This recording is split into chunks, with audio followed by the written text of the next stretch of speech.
friends, Jerry Rosa here in the Rosa Stringworks Workshop. We've got part 2 of this custom guitar build ready for you, and you're going to see that in just a moment. First, I thought I'd give you an update on a few things. You remember the auction mandolin? Well, that customer has received it. It's been quite a while now, actually. But anyway, I just thought I'd give you an update of what he said about it. He said, the mandolin arrived in perfect condition. It is beautiful and perfectly set up. I just finished playing it for an hour, and apart from the anticipated tuning issues with the newly tightened strings, it was fantastic in every way. The sustain is incredible, he says. Thank you very much for building such an amazing instrument. I was very fortunate to win the auction. All the best, and his name is David. So David out in Massachusetts, I'm glad you like that auction mandolin. I tell you what, that would hurt to part with it. It was a nice one. Of course, I felt the same way about the Massachusetts mandolin, and they were both really nice mandolins.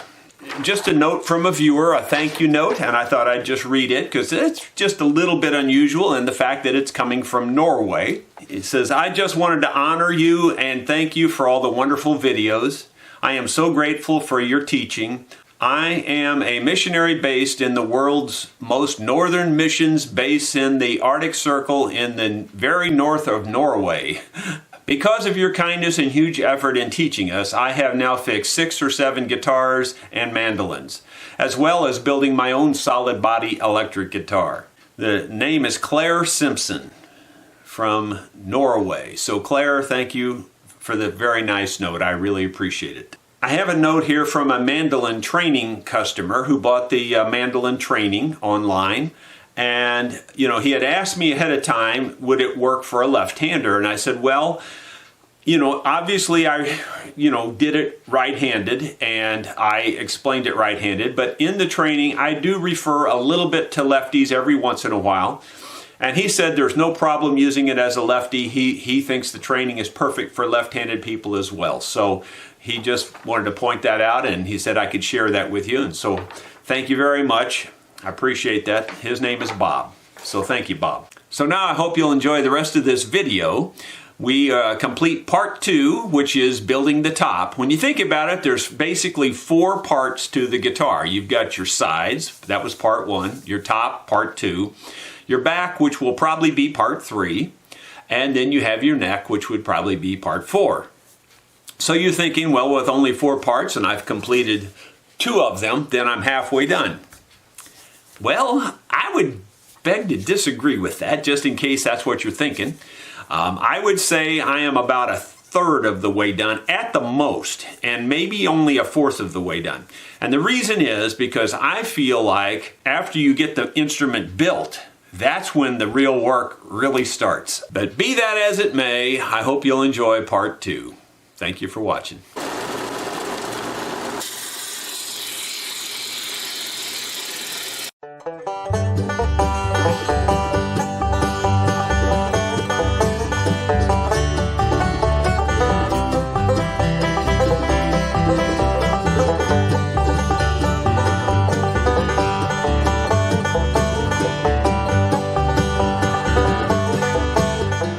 I've got the 2 boards planed down to about 130 thousandths, trying to get down to 100 thousandths. And, now this, I'm considering this the outside, and it needs, it's after rubbing it across that table, the outside needs to be cleaned up. So that last bit of cleanup I'm going to do on the outside of the top. All of the other wood was taken off on the inside.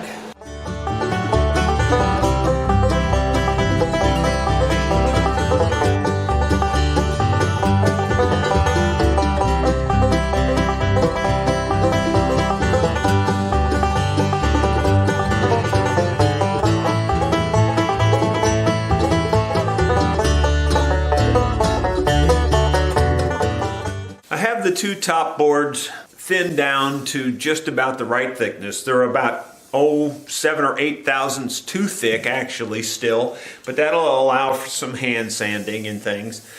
I'm going to joint the 2 edges here in hopes that we can get a real airtight joint. I'm going to run them both through at the same time and we'll see what happens.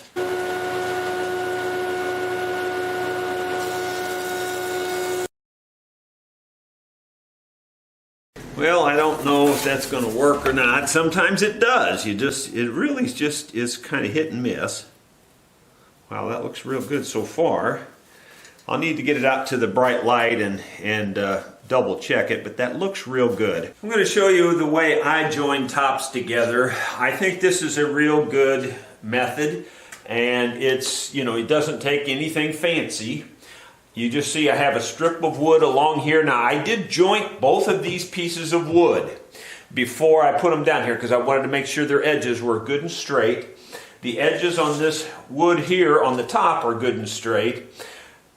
And then I just basically butted everything together, clamped everything down to the table. Before I did that, I put this little strip of wood under the seam right here. This is where they're going to be joined together. That seam there is just about 1/4 of an inch thick.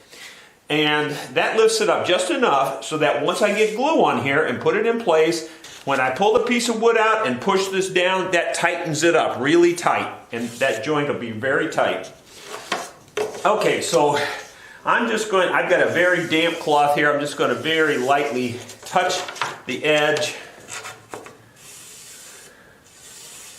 That'll help the glue flow a little bit better, I think. I didn't really get that soaked or anything, just so you understand. Just lightly dampen it. And now we're going to put our tight bond on the joint. And this is one place you don't want to get in any hurry. You want to make sure you get good glue coverage on this.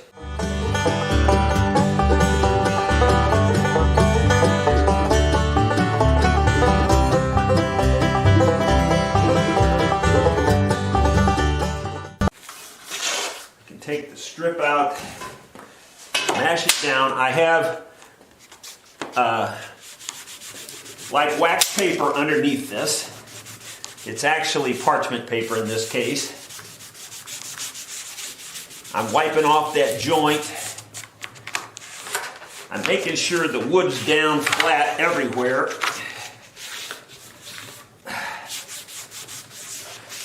That really puts it in there good and tight. I'm going to lay another sheet of paper over the top of this, over that joint. I'm going to use this roller. This helps align the seam and get the seam really good and close together. You know, I don't want it one side higher than the other, or, you know, I want them really even. It's hard to get them even, to be honest. I've had trouble in the past, so I've learned to go a little extra care on this. Okay, and now, bottom line is you just set heavy stuff on here, and you know, I should have got that all ready. I didn't. So I'm just going to stop the camera, put some heavy stuff on here, and I'll show you what it looks like. I had some real flat 1-bys. I laid those down the seam, then I set all this heavy stuff on there, and that should keep it good and flat. We'll just let that set overnight probably before we deal with it, and it should be in very good shape. You can't feel the seam at all, so I think it's going to be fine.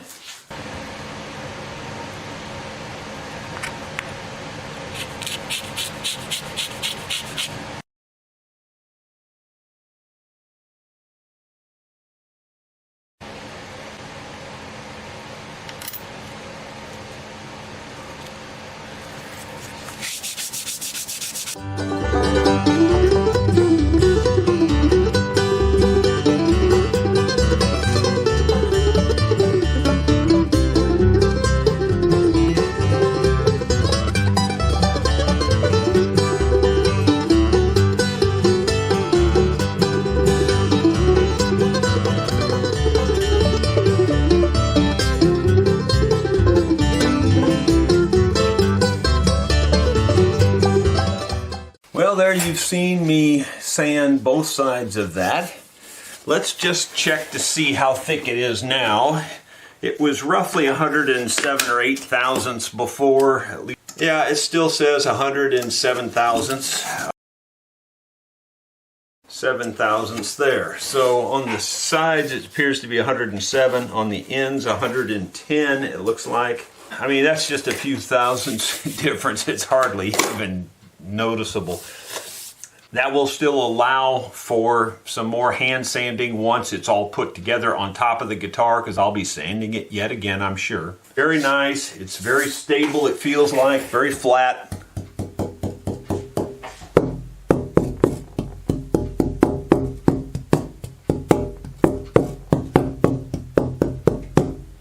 That'll give you some idea what it sounds like now, and then when we get the braces in it, it'll wake up and it'll really sound like something.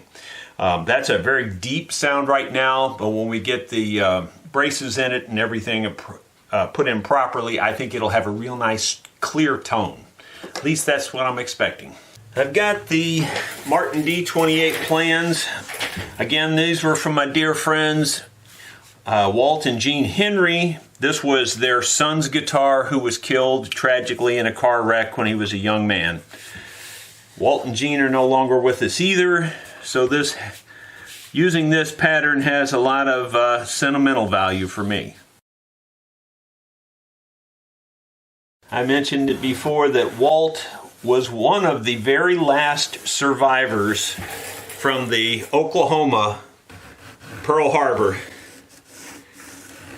And yes, he was on the ship when it was attacked and ended up in the water. True American hero. The man was still splitting his own firewood, and I'm not exaggerating, when he was about 94, 95 years old. He died right about that time as well, but I mean, he was still, up till the moment he died, out cutting and splitting his own firewood. He was a heck of a man. Okay, that looks real nice. I should have marked the center hole there, and I didn't do it while I had it on there. That's kind of dumb.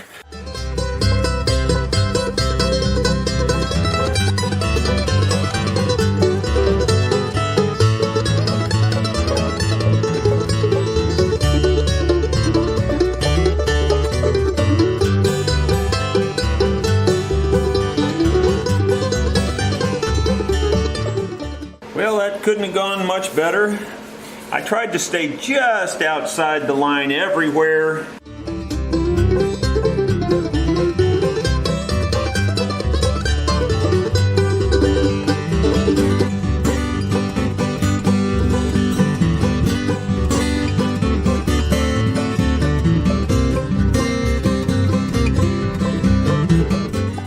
We're just about ready to route the rings for this rosette. There are it's a 3-ring rosette. There's, an inner ring, a middle ring, which is large, and then an outer ring. This is all real wood. I made myself a template here that I could use. This has the same size hole as this shaft. I just put a 5/32 drill bit in here. I drilled all the way through the top and into this other piece. That way this bit is very solid and it will pivot right around there. I can take the whole rig, move it over to this, and make sure that I've got the bit in the right place based on this drawing. It's kind of a sanity check. I think we're just about ready to turn it on and give it a shot. Here we go.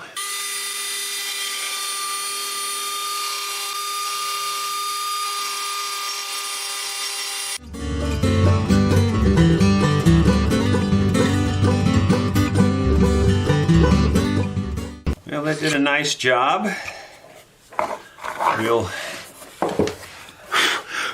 This allows you to precisely locate everything by having it very firm like this. If you'd like to see how I made this circle cutting attachment, you can go check out video number 225. I believe it was the first video in that series. So it was called The Top, Part 1, The Top. And it shows how I made this whole rig and how it works. It goes into more detail. Okay, so there's the first ring. Now the thing about that is that bit is much smaller than the diameter of this ring. So I'm going to have to go out with it a little bit in order to, accommodate this thickness. So how do I decide that? And I'm not exactly sure the best way to decide it. But I think I'm just going to do it by eye because there's no good way to do it. The way I actually decided to do it is trial and error. Sorry the air's on, so you're hearing a little noise, but I just set it on here and I just moved it. I turned it on, moved it out just a little bit, and cut a little area right here. Now this is where the fretboard's coming down, so it's going to cover this area anyway. But of course I'm not taking a big risk because I'm being very careful. So even if I were to make a mistake, it wouldn't be much of a mistake. But I believe I've got it set where it's going to be a real tight fit for that. So I'm going to go ahead and make this next circle.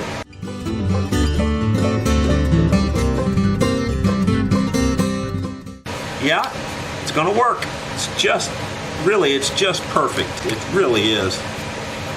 Might even be a hair too tight in places, but I think we can make it work. Going to do the outer ring next. I'm going to save the inner ring for the last because I need a different bit, I think, for that.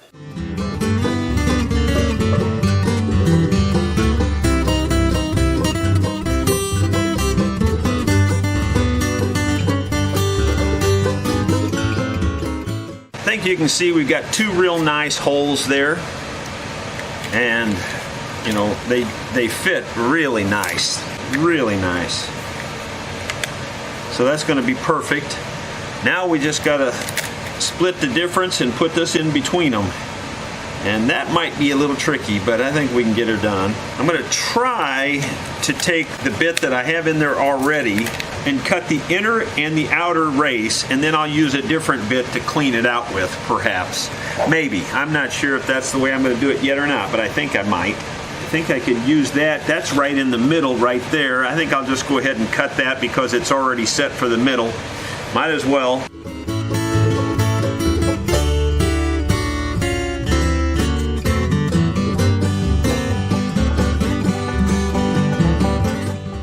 I decided the best way to do this was I laid this on here visually and split the difference between the outer ring and the inner ring. I took a very sharp pencil and made a mark on both sides of it. And now I'll route everything in between those two marks and leave the marks. And that should be just perfect, really. It should just work fine. And we'll see how well that works. I think it will. The advantage of just using this same bit and not switching bits is I don't have to reset the depth. The depth is perfect all the way around that way. And that setting the depth is not that easy. So it's just a nice feature to just not have to change the depth.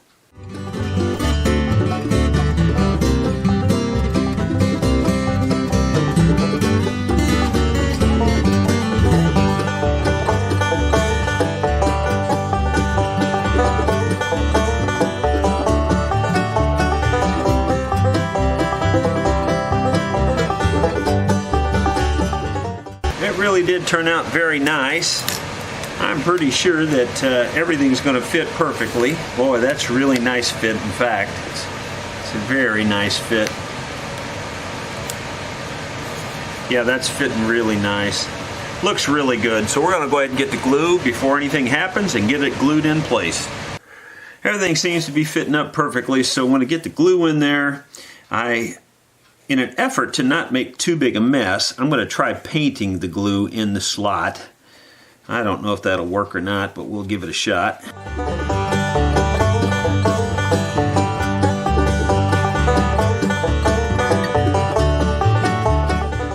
I'm afraid that the moisture in the glue is going to swell the wood up and not let me get this in there. It's pretty darn tight. I can tell you that for sure.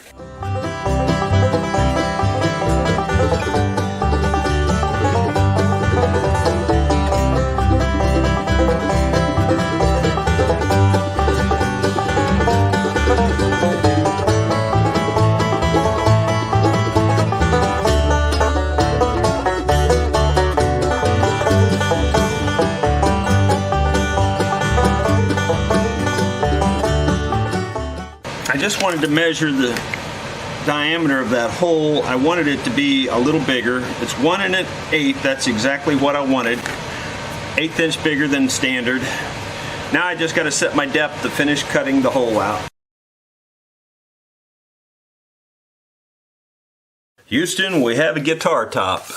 Well, in the last clip you probably saw how I put the rosette in the top of this guitar.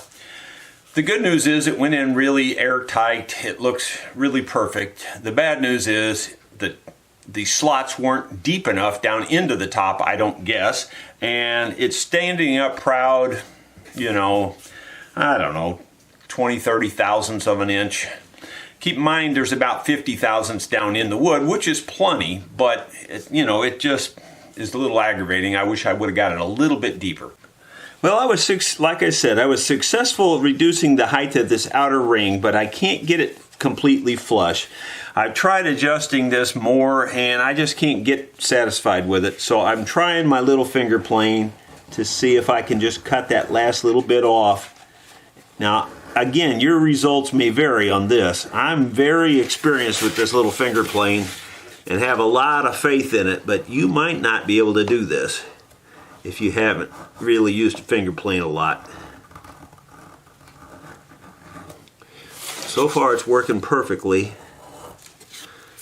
but I could easily slip and make a big mistake here.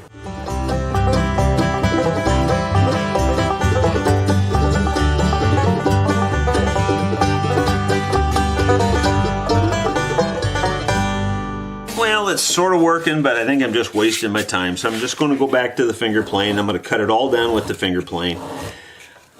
I could have probably been done by now if I'd have just went with that method the first thing, but I was trying to find something that would be very precise, that would work really well, and nothing ventured, nothing gained, I guess.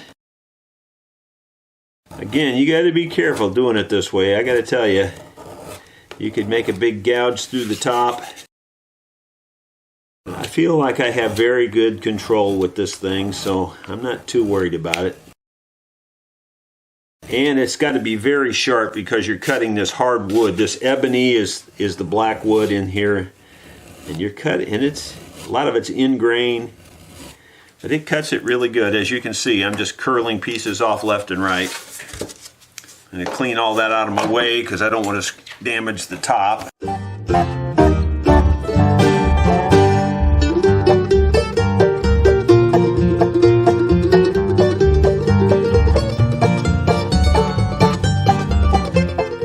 If you do it right, even your mistakes aren't that big of mistakes because I am actually cutting just a few thousandths at a time. So even if I got into the top, we're only talking a thousandth or two. So it's not like it's going to be a big gap that you got to fill or something.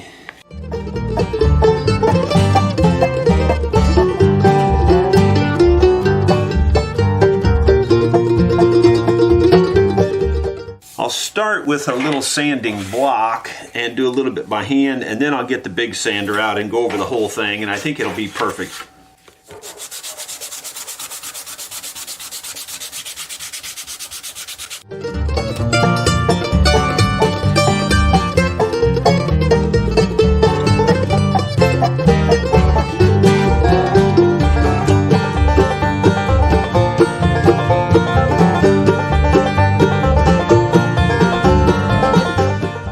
It's incredibly smooth right now. I mean, I can feel it in a place or two, like right here I can feel it a little bit, but overall you don't really feel it. I've got a bunch of solvents. I'm going to look and see if there's one that will take the glue off. I know folks have recommended to me to try it, and I haven't tried it, to be honest. I usually just scrape it or sand it off. But I thought, well, here's a good opportunity to try it a little bit. I'll see what it does. I've got the exhaust fan sucking air through here because I've got out this methyl ethyl ketone, and we'll see if this will remove the glue. Never ever used this stuff before. This is my very first attempt, and I'm going to do it up here in the area where it shouldn't matter.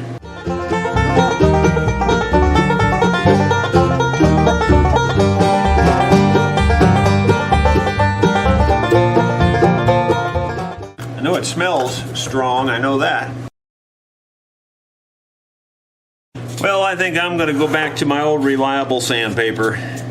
I mean, it looks like it might help a little, and I might have to try it in a place or two where it's stubborn, but I'm going to just use this for now.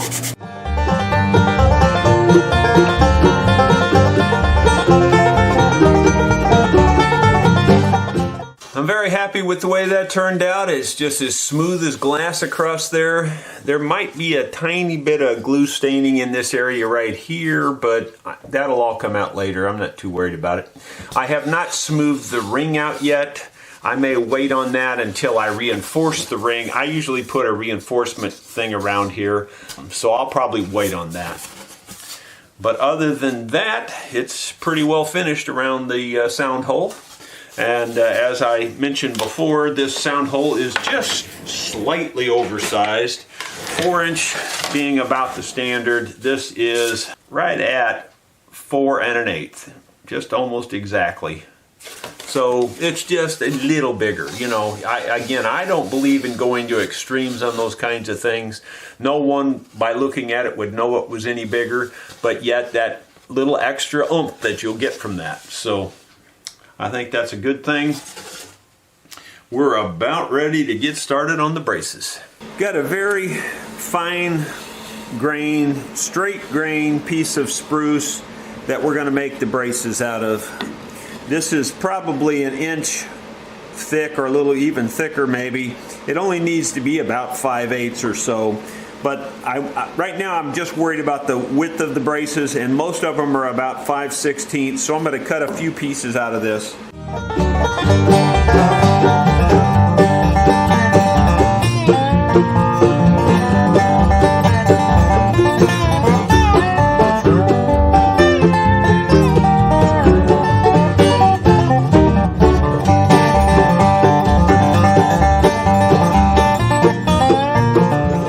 I've got the first brace in place, and I've got it over at the corner of the table so that I can get underneath here and draw the line on it. Not that that really makes that much difference, because you could just draw it across the top and be fine, but you know, I figure what the heck, since I've got the ability to do it this way, I'll just do it this way. So this one would be the one that I would consider on the, I guess you'd say it comes up on the base side of the neck. So I'm going to just put a B on here for the base. The plans call for half lapping it, or, you know, where you cut out a joint and you mix and match them. I've done it both ways, like I said. I'm going to go ahead and do this one with the joint. You know, a lot of times I just butt them up here and call that good enough, and I think it is good enough. But I'm going to go ahead and do the half lap on this one just because I can, I guess.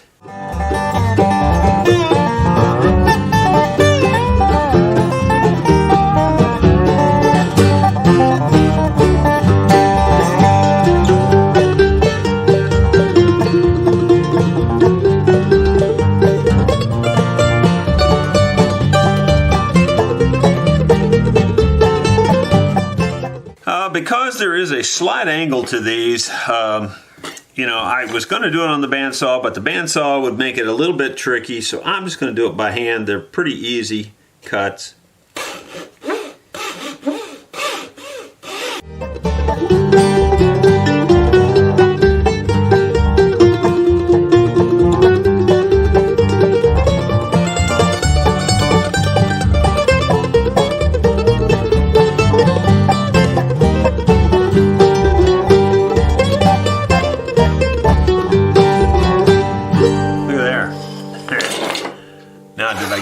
Turned the right way, I don't know, but we'll find out here.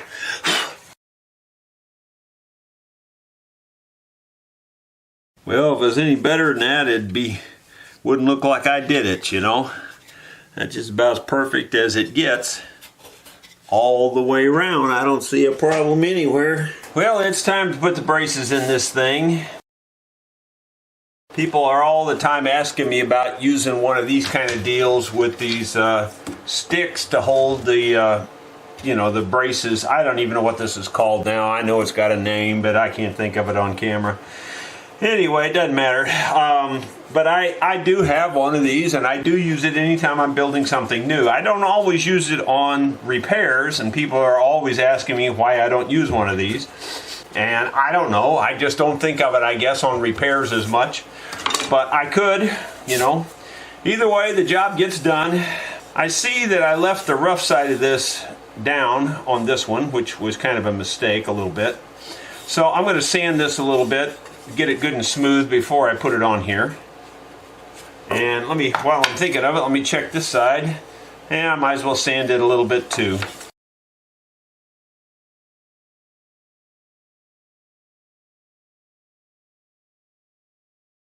These are sticks that I have are just made out of cedar. You can make them out of a lot of different materials. Some of these are longer than others, I think. Doesn't really matter. They'll work.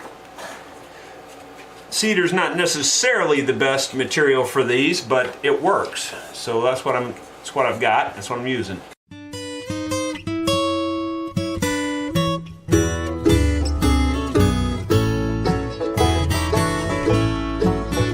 The first thing I thought about this morning. That's holding it very well. I think you can see what's going on there. When I did the last guitar, I actually had this whole thing screwed down to my table, but I didn't have a big enough piece of plywood to put on there for a base, so that's why I did that. I had some scrap plywood this time, so I just went ahead and finished the base on this, and it works just fine. Is how I'd make it through the day. This farm will be sold with our belongings. But what will we do about Mother's grave? The sun only touches Mama in the morning, 'cause the trees guard the place where she's laid. 40 years ago, with all his love, my daddy planned it that way.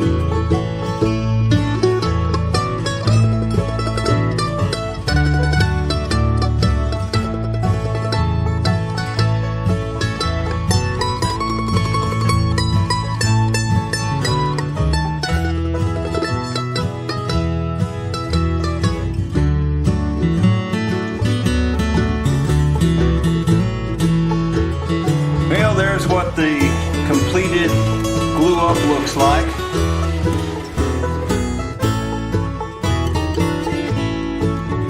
Although we want to, we can't stay here, 'cause things just didn't go our way. So pack up all the pictures and the memories. But what will we do about Mother's grave? The sun only touches Mama in the morning. It occurred to me that I didn't tap on this on video since I put the braces in here. So I don't know if this is going to come across very well. Again, it just never seems to come across as well as it does in person, but I'll still tap on it, let you hear it now, and then let you hear it after I get the braces carved. They're pretty much still full size. There's a long sustain now.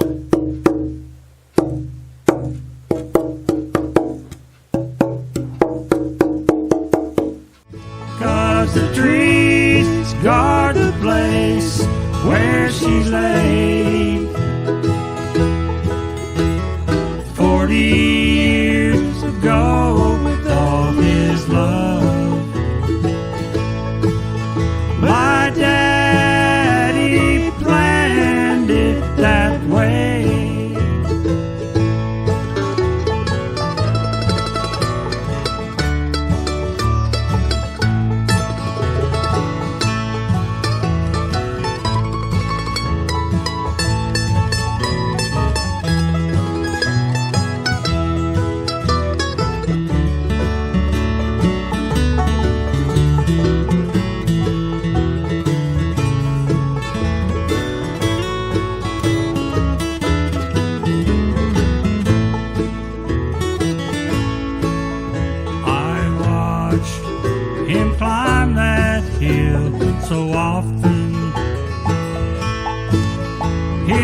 soon be 82 years of age.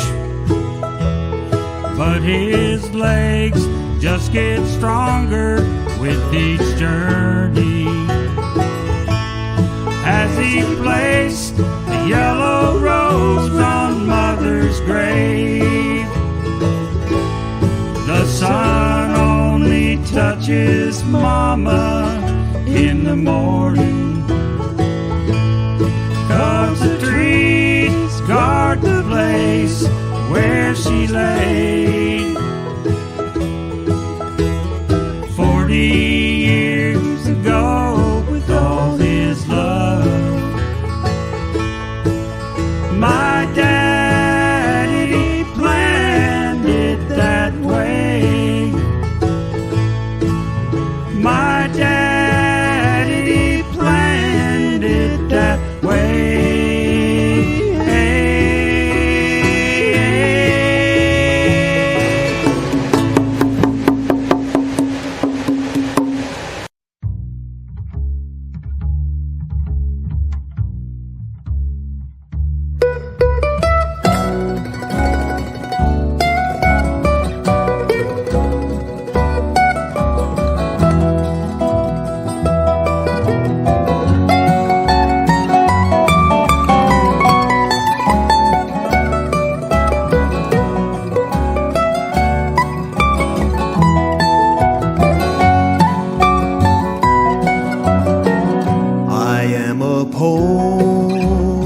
wayfaring stranger traveling through this world of woe. There is no sadness, no toil, no danger in that bright land to which I go. I'm going there to see my mother. She said she'd meet me when I come. I'm just going over Jordan. I'm just going over home.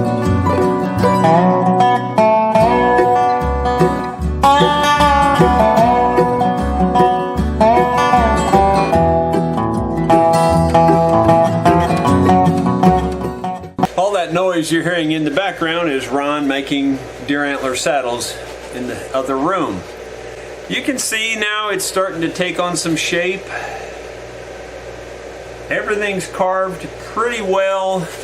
I would say we're at the 80 to 90 percentile range.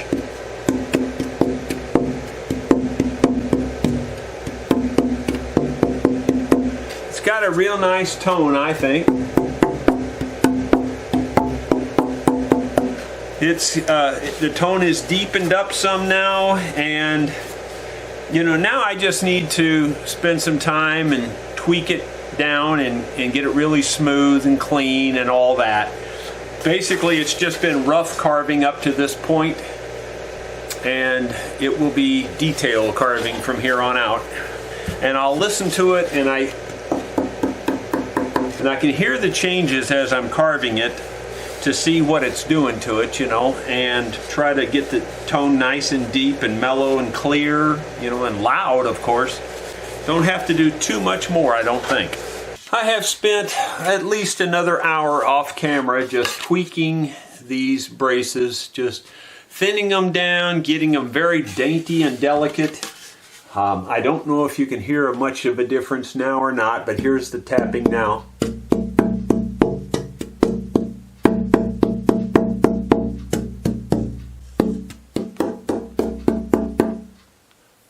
There's a real long sustain now. Real long.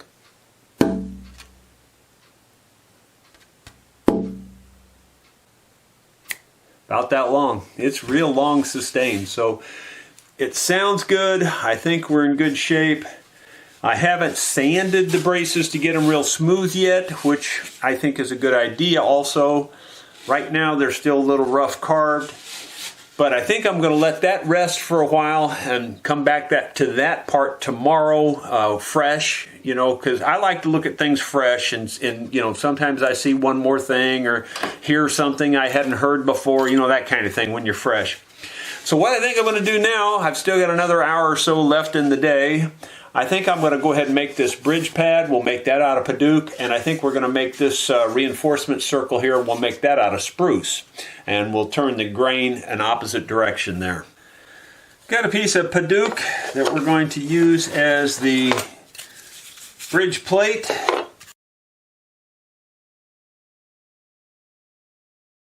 We got good glue coverage on both parts, and then we lay it in there. Clean the glue off my hands. And cauls here that we can use to clamp it up with. I've washed it all down here, and you can put this caul in here like so. So I'll put a piece of this paper there. That'll keep it from sticking in case it does squeeze out a lot. I'll put that caul on that side, we'll put this caul on this side, and hopefully we can get the clamps to sandwich around that. So next morning I took the clamps off. Everything looks perfect, good and flat. It stuck really well. There was a little more squeeze out on the glue than I prefer, so I'm just taking very sharp chisel and chiseling that off. Now, you know, you could argue, well, nobody will ever see it and it's not a big deal, but for me, I don't like that extra squeeze out on there for a couple of reasons. I think it actually can affect the vibration of the top. I mean, this is squeezed out, almost a 1/4 inch. And, the wood is being contained by that. So I just say get rid of it, and then you don't have to worry about it. I like to keep things delicate, neat and clean, even on the inside of a guitar. Probably wouldn't make enough difference that even a dog could hear it, but this way I don't have to wonder.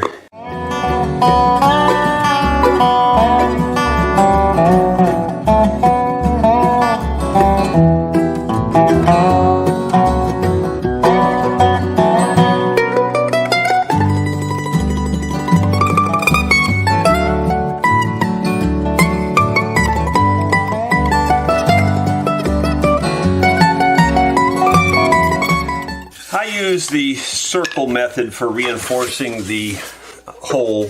You know, a lot of folks just put a brace across here, brace across there or something, or at an angle or whatever. And, I just feel like that can use more than that. You see a lot of times instruments get cracked through the sound hole. Now, part of this purfling helps with that too, but, just for that additional support around here, because it does take some abuse, I like to cut a circle and put it in there. And I'll cut a circle just like this and glue it in there, and I'll turn the grain crosswise, and I'm using the exact same wood as the top.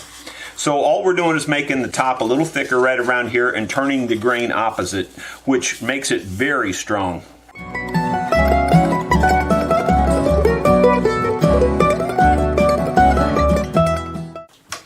I've got the router set to the outer diameter of the hole, and we'll go ahead and cut that out right now. I'm going there to see my mother. She said she'd meet me when I come. I'm just going over Jordan. And there you have a nice ring that we can glue on. Let's see if it actually fits. Let me move this stuff out of my way so I don't damage my top. The first thing I'm checking is the hole diameter, and that looks absolutely perfect. That's just exactly the way I want it. Now, the other problem here is that this isn't going to fit because this side is much closer to this. So one of the easiest ways I can think of to make that match is to get a piece of wood that about the right thickness. I want this going this way because this is cross grain. I'll put this on the inside here to the inside of the hole and draw across there like so. And now I can just take this to the sander, sand it down to that mark, and it should theoretically fit in there. You can see I've got the flat filed in there. I haven't tested the fit yet.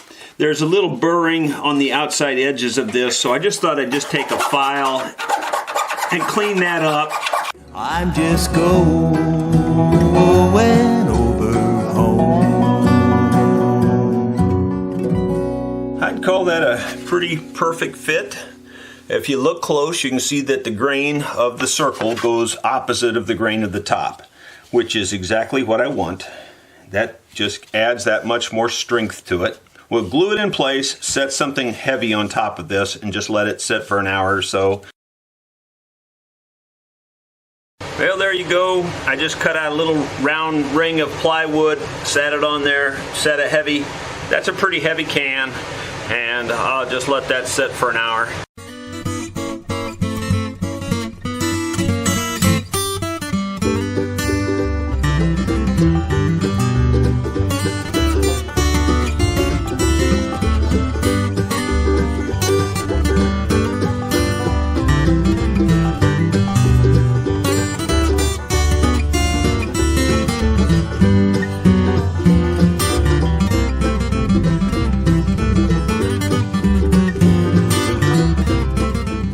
I don't consider that finished, but I consider it about 95% there. It's pretty darn close to where I want to be. Let's give you one last listen to it and see if you can hear it.